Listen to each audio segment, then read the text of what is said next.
back to my channel. So I am just having the worst luck with my flights these days. So after Florida, I went to Chicago to celebrate one of my best friend from college's birthdays in Chicago, and I ended up getting stuck there. If you follow me on Instagram, I've been documenting the whole situation. Basically, I have to work all day every day, and Wi-Fi on planes is not very relatable, and I couldn't really take a PTO day randomly.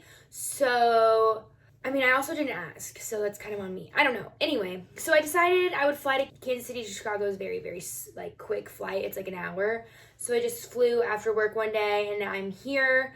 It's Wednesday night, the night before my video comes out, and I was like, do I even attempt to do a video? I didn't bring any of my vlogging stuff or anything for the weekend because it was supposed to be a short, 3-day trip, Friday night, Saturday, leave Sunday. Things just happen, and here we are. So I thought I talked about telling you guys about how I got into the fashion industry, what I did, kind of my fashion industry story and journey, as they might say. So I decided to do that now. So today I'm going to talk about how I got into the fashion industry, starting from school, internships, studying, and how when I went to New York City, why, when, all those kind of things that tend to be the questions I get. A lot of people just don't understand what I do in the fashion industry. They're like, what are you even doing? What does design assistant even mean? So I will start from the top. But first, I want to introduce myself. I'm Mallory. I do so much thrifting, shopping, hauls, fashion. I clearly love fashion. If you clicked on this, I'm in the fashion industry. Big fashion girl, So anyway, you can follow me on Instagram at malloryelida, but also make sure you subscribe if you want to learn more about fashion and all the things. At malloryelida on YouTube as well. Sorry about my voice, 1, and 2, the quality of video and volume or whatever right now because I'm on my phone. I don't have any of my vlog stuff. So this is what we're working with, and it's fine. It's always fine. Everything is fine, right? Okay, so let's start with where I went to school. So I'm from a very small town in Missouri, and so I went to look around. I really wanted to go to FIT, but it was just not really reasonable. My mom just really didn't want me to go to New York at 18, to be honest. I really wanted to. Talked about it. We went and visited my senior year, and she was just kind of like, I just don't think it's for you. And I also kind of wanted to dance in college, so that wasn't going to be really a thing if I went to New York City. So we looked around at other schools like Nebraska, K-State. They all have some decent fashion programs, that I was also interested in interior design, but I ended up thinking I wanted to do more of fashion design, which is a lot less math and like regulations, I guess, and more creativity and all that. So I ended up going the fashion route, and Mizzou had a really good program for textile and apparel management in their human environmental sciences school.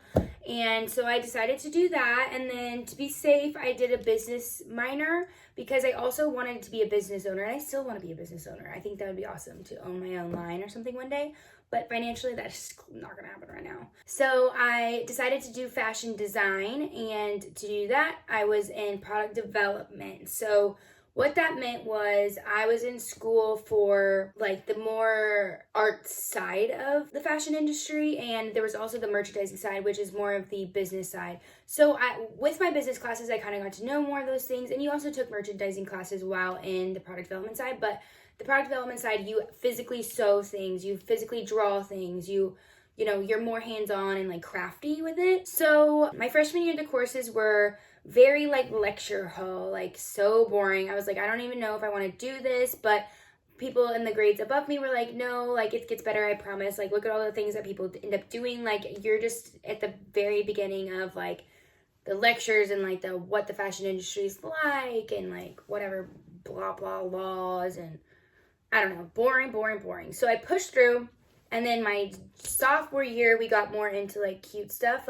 I had an illustrations class where I got to know how to draw on a croquis, which is a drawing of a model, and you would design your own outfits on there. And then I had, some big projects then, which was really great. And then my second semester in that class was pattern making. And so we started off on little mini baby things. I'm gonna pop pictures in of all like the stuff that we did, and I'll show you kind of like what I did, which, you know, it starts out really rocky. So don't judge me. I was young and also didn't know what I was doing, and you have to learn somewhere. So that's what it is, you know. It starts off rough and then it gets better and better, and then you graduate. So anyway, sophomore year, we did mini versions of everything, like tops, bottoms, and we made a whole stack of a book. And then we moved on to full scale for our final project in that class, and mine is so tragic. Like, I clearly was not understanding what a pattern making class was like, but at the time I was so proud of myself. I was like, oh my god, I could literally wear this skirt like out. Oh my god, like I made a skirt. I'm so skilled. Always too confident for my own good. And like the back, like the patterns don't match up. My theme was like Gatsby or something. So 2014, like, come on. So then after I did that skirt and top, there's also like, you have to do a pant. So I did some pants, and I wanted like a flare pant because I was really, really big right then.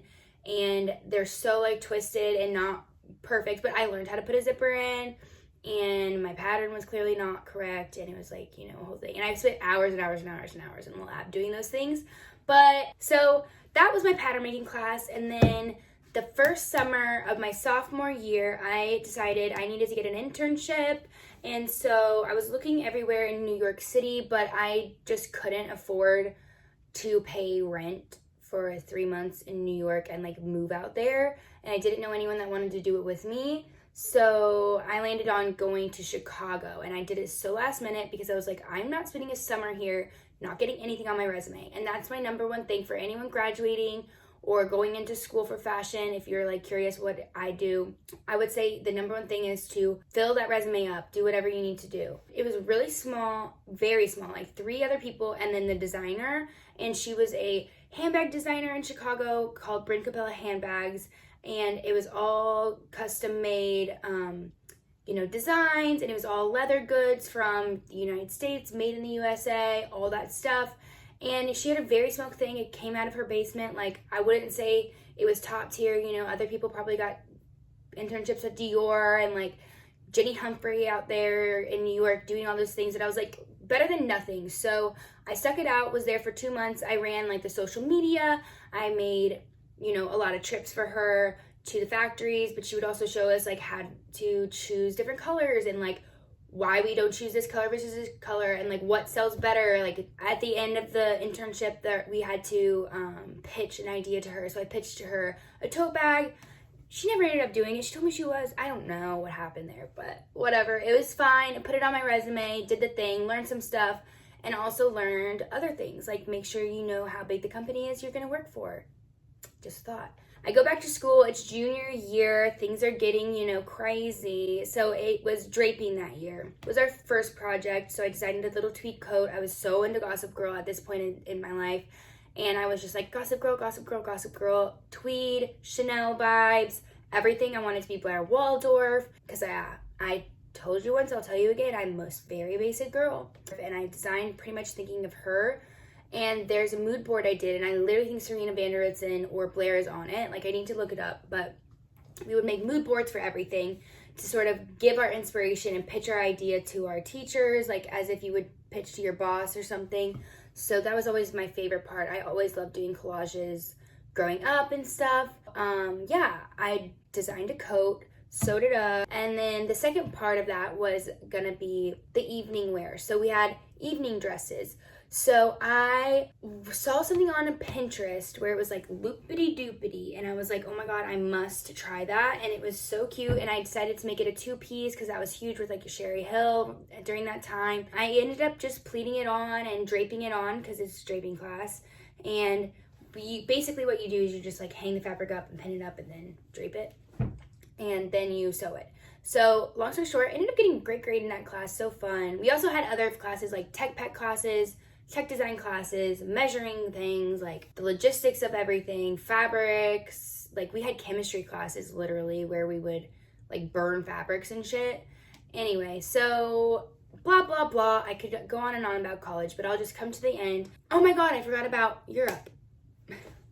Okay, so backtrack. So now we're in Paris. So I decided to study abroad because I had a friend who studied abroad the year before me, and she had such a great experience, and I was like, okay, I'm gonna go do it.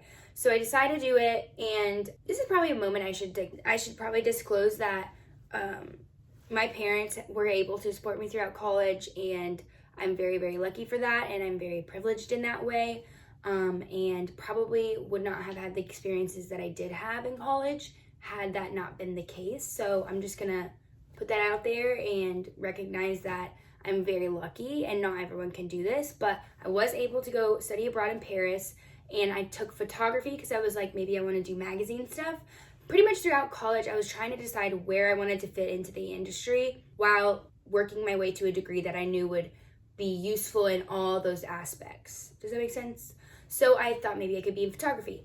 So I took a class in Paris for photography, and then I also took a fashion in Paris class. It was literally called Fashion in Paris. So my photography class, we got to go on like photo shoots and do like literal magazine photo shoots, but for like random models that they hired. I was like, I'm not gonna pass this because I was not artsy enough for him, and I didn't have enough of a concept. But it's like, I just like cute things, I'm sorry. So then I took the fashion class. It was very, like touring Paris as a fashion student. It was fun. Like, I had a really good time. It was much better than the other one. We ended up doing illustrations, and I did literally, my name of my collection was like While in Paris or something so cheesy, and like, of course it was. And I actually really, really loved it. And I was like, you know what? This is what I want to do. I want to start from an idea, make a mood board, make an illustration, and then make the outfit and like come up with the flat design of it and sort of make it come to life and see what it looks like.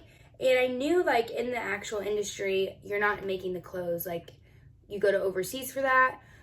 Because everything is out of overseas, like barely anything is made in the USA. There's like no factories here, like no garment factories here. That's when I decided, okay, I know what I want to do. So then I go back for senior year, I have my senior project, I end up graduating, did not get the grade I wanted, very pissed about it, still pissed about it, don't understand it, but we're over it. No, we're not, but whatever. So then I'm like, okay, I really want to go to New York City. I went there, stayed with one of my friends. She went to Juilliard, and so she had been there since she was 18. And she showed me like kind of the thing. Like, we took the subway a bunch, and we went out to a few dinners and stuff. But she was like, it's not easy. She was in school, so she was being supported by her parents. But she was like, rent is not cheap here. Like, you need to get a job pretty much within the first 2 months that you move here, or you're like screwed. And I have to say, while I was in school, I had been a Golden Girl. A Golden Girl is a dancer. So I was a Golden Girl for 2 years, and then also in a sorority all 4 years. And then once I stopped being a Golden Girl, I had time for a job. So I started working at a local boutique downtown Columbia, and I worked there for 2 years, and I became a key holder and like all that stuff. And it was really fun. But so I had some money saved up from CHA. So I was like, okay, I have a start. And then my parents were very like, okay, you said if you go to Mizzou, like, we'll move you to New York after school. Like, that was really my like drive to get through all school, like all grades. It was like, the New York's at the end of the line, you know what I mean? I had missed dancing my last 2 years. I ended up quitting, but I really missed it. And I was like, you know what?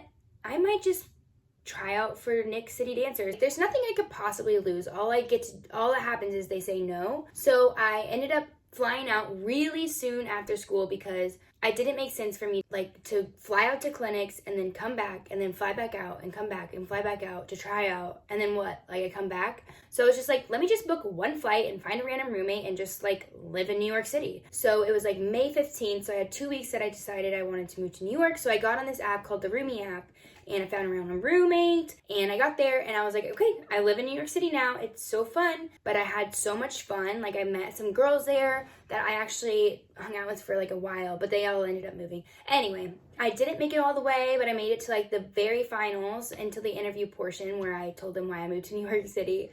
So then I didn't make it, so I was like, okay, the next step is job. Like, I'm here to do a job, and now that I know that I'm not gonna have, this part-time gig with the Nick City Dancers, then I can officially try to get a full-time job.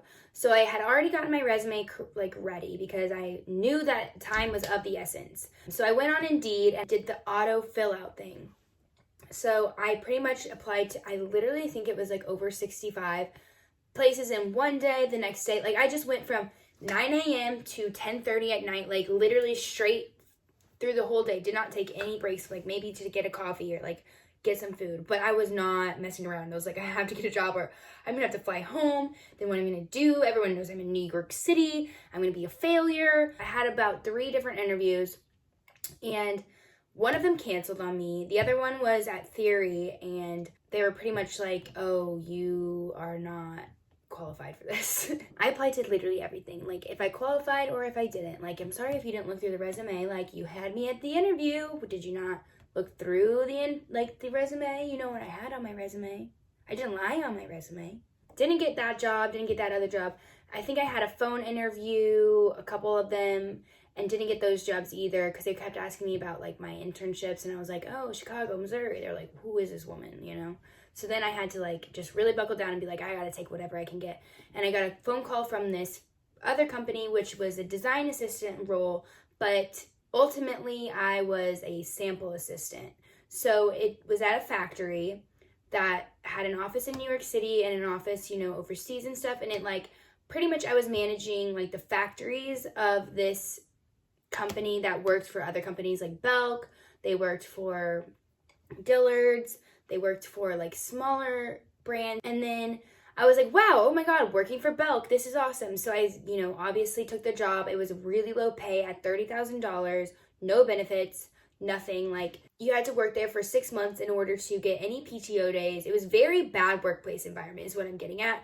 And I didn't know any better. I was like, okay, whatever. $30,000 seems like so much money. Like, okay, I'm down. So I took the job. So at the same time, I had been applying to a lot of sales associate jobs because I was nervous that I was going to get like an internship or like a part-time job or have to freelance or something. So I was like, I need to start making money like tomorrow. So I just applied to like H&M, Gap, and then I applied to Aritzia because their hourly pay was like $26 an hour. And I was like, that's like normal, like what you would get at like a big job. So I was like, I got to get that. And I came on telling them I only needed to work weekends if I got a full-time job, was very transparent in the interview, but they literally snagged me up and they were like, yep, you're perfect, you're great, because I had the key holder position at my previous job, and they were like, you'll work. And then I soon came to realize that they had a very toxic work environment and that the hours were not correct and like that they were very strict and people there were very toxic, and it was all about commissions, like who got the highest numbers. They put out sales reports every single week, no matter how many hours you worked, like who had the lowest amount of sales. And it was just like so toxic. They would literally like be hovering over me. If you've ever been into an Aritzia and a salesperson is coming up to you constantly, it's not because they want to go up to you at all. Like, I promise you, no, they did not want to go up to you again. They did not want to give you 10 other options. They were being told by their bosses, if you don't do this, like, we're not giving you hours, and then you are done, like, you're fired. I ended up working there for about 7 months, as well as my full-time job. Like, I ended up getting those jobs at the same week, and so I told Aritzia, you know, I can't work during the week anymore. I need to only work on the weekends. And they were like, okay. But all their paperwork was in Canada, so they were delayed. And so I was, you know, 6 months in working so much, but the money was good. And I was like, I'm making money, paying rent. I can pay next month's rent and next month's rent. I don't have time to spend my money because I'm working. So I was like, okay, this is fine. I can do this. Like, I'm going to make it, and then I can quit, and then maybe I can get a better job that makes double this money so that I can only have one job. So I did that for about 8 months, and then at like about the 8-month mark is when I was losing my mind. I had a meltdown on the subway. Things were rough and I was breaking down. I was working like 85 hours a week on my feet, dealing with everything, and I was like, I can't do it anymore. And my job at this factory place was pretty much running the sample room. So what I did was like I tagged different samples that the seamstresses would make. I was helping lay the fabric out for the cutting. I was preparing the sample racks, printing off patterns, and like really just managing the workroom. And I was not designing anything. And I was just like, this is not what I went to school for. So between that with Aritzia and between this job, I was like, I'm gonna lose it. I have to like just make the time to make another resume and get myself out there. It's time consuming, but like whatever. I'll literally stay up till 1 a.m. and do it, even though I had to be at work the next day at 7 a.m. So I was not sleeping and I was like running myself through it. So then I ended up applying, and then through a mutual friend, I had met someone that worked for Macy's, and she was in a completely different area. She was actually moving away from New York City, but with her putting me in as a reference, just in the system period, helped me to connect with someone who put my resume in like at the top of the thing. So it really is about who you know, who you connect with in the industry, which is very sucky. And that's why it took me 8 months to even have the balls to try to do something new. I also applied to like every job that the Macy's was giving, and I just didn't give up. So that could have been a lot of it too. So she may or may not have gotten my name up there. She may have. It's hard to say. She could have just totally lied and said she did it. But I, was whatever. So I applied and I ended up getting an interview, which they didn't like answer me back about the interview schedule process for like 2 weeks. So I was so annoyed. And then I finally hear back and they schedule an interview. So I go to the interview and it was with a sweater designer for Charter Club, which I actually am on now, but I'll go through all of that. So on the interview thing, it said bring your portfolio, and I was like, crap, because in school we were told to make a website because everything was virtual now and you just needed a website, you did not need a portfolio. So I'm like panicking. I had 24 hours to make a resume. I called out of my job. I said I was sick. I was not sick. I was looking for another job, and I had to figure out where all the things were. I finally got all those things out, and then I printed it off at the Office Depot, bought a portfolio, and then I spent the all night, like I pulled an all-nighter, cutting up and gluing everything on to make a portfolio. So I did the portfolio, I show up to the interview, and the sweaters designer was like, oh yeah, you have no sweater experience. Like she literally just like flipped through everything and was like, oh, okay, so yeah, you have no sweater experience. And I was like, no, I'm fresh out of college, so willing to learn. She was like, well, I went to FIT for sweaters, so like this isn't gonna work. And I was like, oh, okay, so like that's it. The first 5 minutes of me after pulling an all-nighter, I was like, you're kidding. So then the director comes in and sits down with me and chats with me a little, and she's like, well, we are hiring in other positions. And I literally, I'm not kidding, was like, I will take anything. Anything I'm qualified for, anything you need, I'm there. I don't care what it takes. Like, I'm willing to learn. I'm a quick learner. Like, I've always been very organized and on time with everything. And once I'm told something once, I fix it.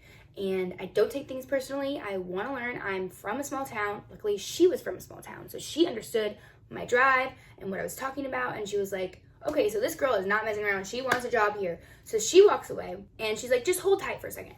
She brings in another director and she's like, okay, here's this girl. Really want to meet her. We have an opening in, I saw her portfolio. Her stuff is very on point with this brand, and there's an open position, and we would love for you guys to chat. So she didn't even have a chance to look through my resume. So I'm fully like, oh, okay, I gotta really perform for this because this is my only shot. So I'm talking to her, and she's telling me, what they do at Maison. So this is for Maison Jewels, a brand that Macy's was part of. So Macy's has like 11 private brands, but now there's 9, so we'll get to that part. So she tells me all about Maison Jewels. It's like cute, it's girly, it's like for the younger customer of the classic brands, and she's very like conservative, very like Parisian, London kind of vibes. And I was like, oh, so you mean like Blair Waldorf?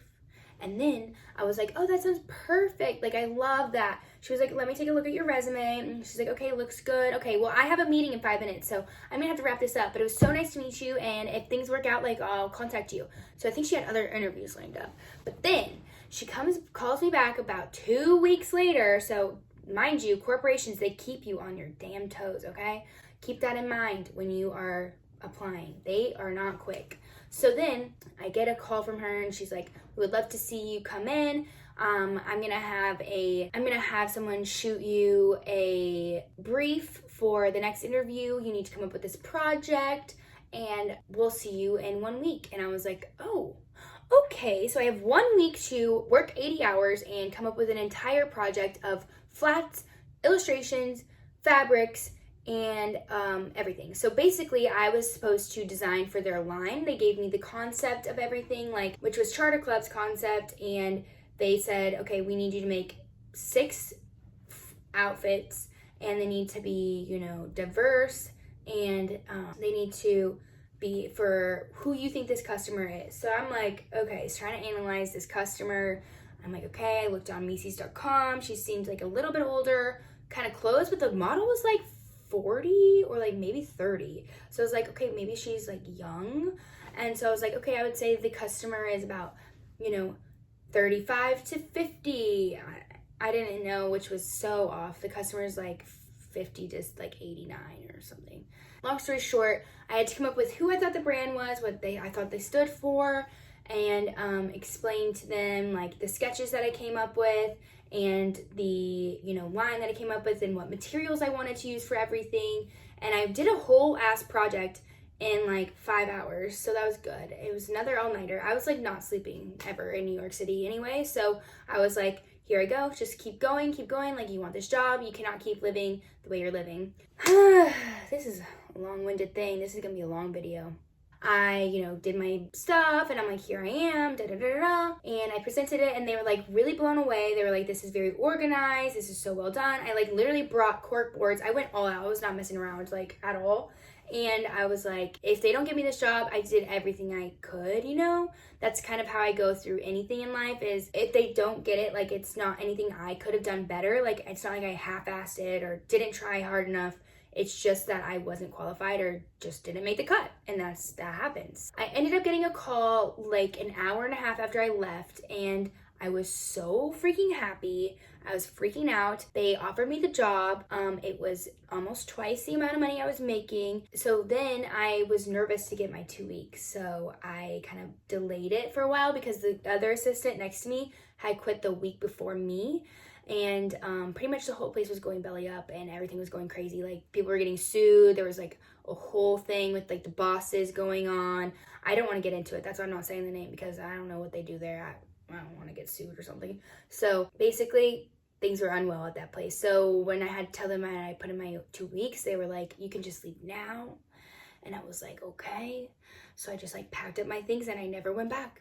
My first day was actually the week of my birthday, and I don't know how they knew this, but they had decorated my whole desk, my new employees. I had my own desk, like everything was so nice. At the previous company, I had a chair. I did not have a desk. I did not have like anything to put my bag in, and I had come into this place and I had everything laid out for me. I was like, this is literally insane. I'm so happy. And then my birthday, they had balloons for me, and they had a little party for me, and I was like, I love corporate life. I love my new job. I'm so excited. So then I started off working. So I'm gonna go through kind of what me as a design assistant does. So with Maison Jewels, I was working as a design assistant in woven bottoms and outerwear. So they kind of break it up into fabrication and sort of categories. So those were the two roles that I was playing. It was a very small brand. I probably had about 15 styles per concept. It was very, very relaxed. There was a lot of people on the team, and I was very hands-on in that. So I would help with concept, picking out inspiration from other brands, like going shopping and being like, oh, Valentino loves purple this season, so we should add purple, like grabbing inspiration left and right, rigging up the walls with samples we would buy to like pull inspiration, like, oh, we love this polka dot print, we should do something similar. Like, so cute, so fun. You literally just get to buy things and make like cute outfits for a brand. Like, it was such a dream. I was living the life. And then everything kind of crashed down because the brand ended up closing. So one day I go into work, and things had been very high strung for like a week, and things were odd. Like, you could feel the vibes. Like, I feel the vibes. I'm an Aquarius. I just feel people's energies. And I was like, something's off, but no one's telling me. And I'm like very out of the loop. So this video is gonna be so long. So then I was like, okay, so I go into work and I'm pulled into the highest of highest, like VP's office. And I'm like, I've never spoken to this woman. And I was so nervous. I also had not worn makeup that day because it was like a Tuesday. So I was like very surprised to go into her office. And I was like, what did I do? What did I do? And she was like, I'm so sorry to tell you, but the brand is actually being dissolved. And so we will not be proceeding with concept. And I had been freaking out about something. I think like one of the shipping boxes of one of the samples we had to hang up was like not there or something. But so I was like, well, that doesn't matter now. And I'm like, well, what's gonna happen? And she was like, okay, so we are going to place you on a different brand in the company. You will still be an assistant, but you'll be in knits. So I was like, knits? I don't know anything about knits. I've been working, a year in wovens on this very small team, and I was going into a very big brand that had like thousands and thousands of things and lots of coworkers, and I was like not used to the bosses, and I knew I was losing my boss, and I really had liked my boss a lot, so that was really sad. And then I was like, okay, but I still have a job, and so here I go. So then I go into this other role, and I had two supporting people, like an associate above me and a assistant. I wasn't like thrown into everything, like I wasn't in charge of everything, but it was definitely a big difference, like doing knit tops and stuff. It was like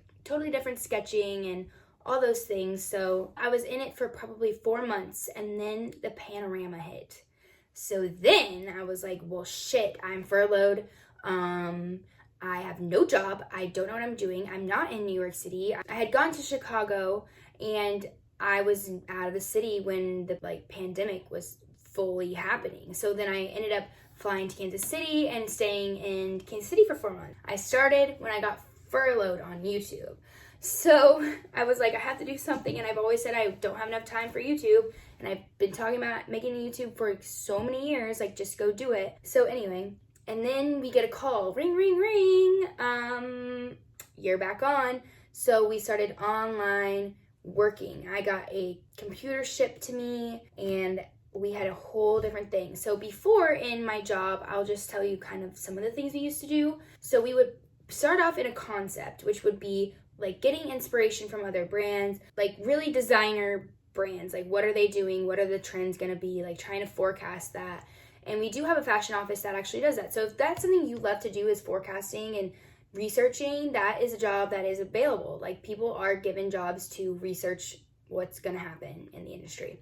So we take from there sort of overall big ideas, and then we pull what we think is brand appropriate for us. So for instance, it would be like novelty. Okay, we're gonna do a lot of animal print. And then we come up with 5 front line big looks that represent all those sort of big ideas. And then from there, we come up with our concept presentation. So we do an illustration. I've done it once, but it's mostly like the designers that do that. I'm actually really bad at sketching. If you didn't see my previous illustrations, like things are not well.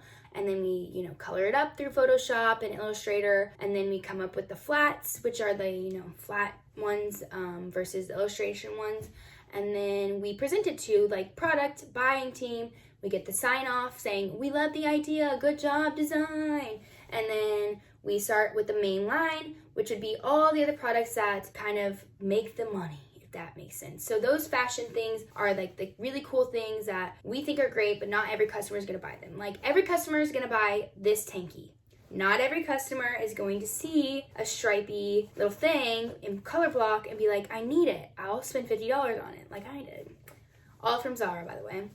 And everyone's gonna buy this like, $10 tank. So we do those things, and then we put it all into sketches, and then we pass those sketches off to the technical team that does all the math, all the pattern making that I also was not good at. All the pattern making, the construction details, all the measurements, everything, blah, blah, blah, blah. They put it into a tech pack with all that information, and I upload it into our online database. And then on there, I'm in charge of like adding the materials. So the material numbers go in there that have all the information on the material, what mill it's from, and then the trim, where did the trim come from, what vendor is it, what country is this coming from. So do that, I add the sketch into PLM thing, and then you release a sample request to the factory.